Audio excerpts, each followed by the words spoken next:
Have you ever felt like you're stuck in a loop? Like you keep making the same wrong turns, saying the same wrong things, or ending up in the same frustrating situations, no matter how hard you try to change? It's a feeling we all know, a deeply human experience of repeating the same mistakes, even when we promise ourselves we won't. Today, we're going to dive deep into why this happens and, more importantly, how we can finally break free.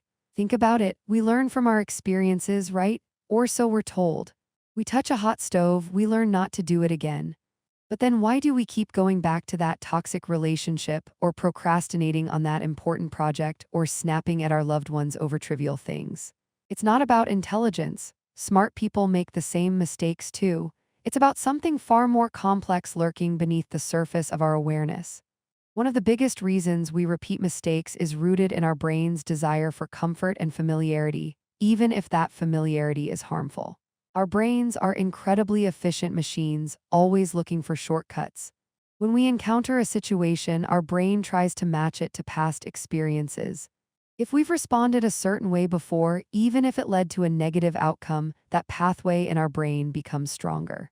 It's like a well-worn path in a forest, easier to follow than carving out a new one.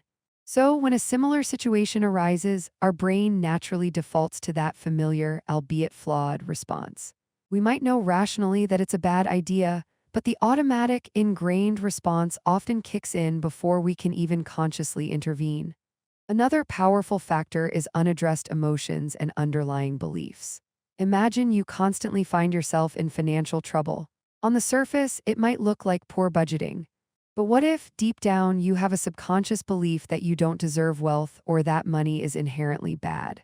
These deeply held, often unconscious, beliefs can sabotage our efforts, leading us to make choices that confirm those beliefs even if they're detrimental. Similarly, unexpressed anger, fear, or sadness from past experiences can drive our actions.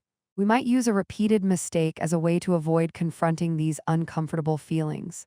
For example, if you consistently avoid conflict, you might find yourself in situations where people take advantage of you, because the fear of confrontation is stronger than the desire for a different outcome. Then there's the issue of not truly learning the right lessons. Sometimes we focus on the wrong aspect of a mistake. Let's say you failed a test because you didn't study enough. Your takeaway might be, I need to study more. But perhaps the real lesson is that you struggle with time management or that you don't understand the material well enough to begin with, and just more studying isn't the complete answer. If we don't dig down to the root cause, we're just putting a band-aid on a gushing wound. We fix the symptom, but the underlying problem remains, ready to cause another failure. Our environment also plays a huge role. The people we surround ourselves with, the routines we maintain, even the media we consume, all of these can either reinforce our old patterns or help us forge new ones. If your social circle encourages the very behaviors you're trying to stop, breaking free becomes exponentially harder. It's hard to quit smoking if all your friends smoke, or to save money if you're constantly encouraged to spend. Our environment can act as a constant trigger, pulling us back into old habits. And let's not forget about our ego. It's a tricky thing. Sometimes admitting we made a mistake or that our approach isn't working feels like an attack on our identity. We might cling to our familiar ways, even if they're not serving us, because changing them would mean admitting we were wrong or that we need to learn something new. This resistance to self-reflection and change can be a huge roadblock. We tell ourselves this time it will be different, without actually changing our approach because deep down we're unwilling to challenge our own assumptions. So how do we break this cycle? It starts with awareness. You're already taking the first step by watching this video.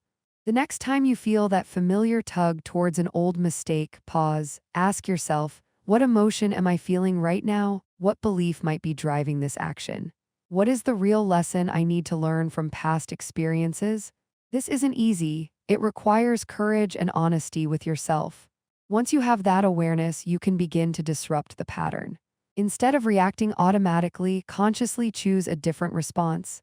This might feel uncomfortable at first, like wearing a new pair of shoes. It might even feel wrong. But with each small, conscious choice to do things differently, you start to carve out those new neural pathways in your brain. You make the new path easier to follow.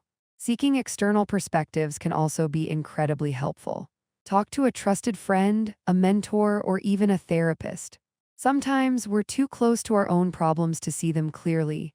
An outside perspective can shed light on blind spots we didn't even know we had. Finally, be patient and kind to yourself. Breaking cycles takes time and effort. There will be setbacks. You might fall back into old patterns occasionally. That's okay.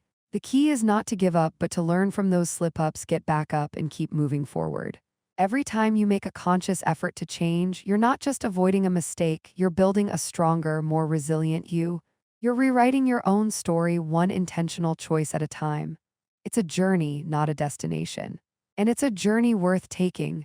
What's one mistake you're determined to stop repeating? Let me know in the comments below.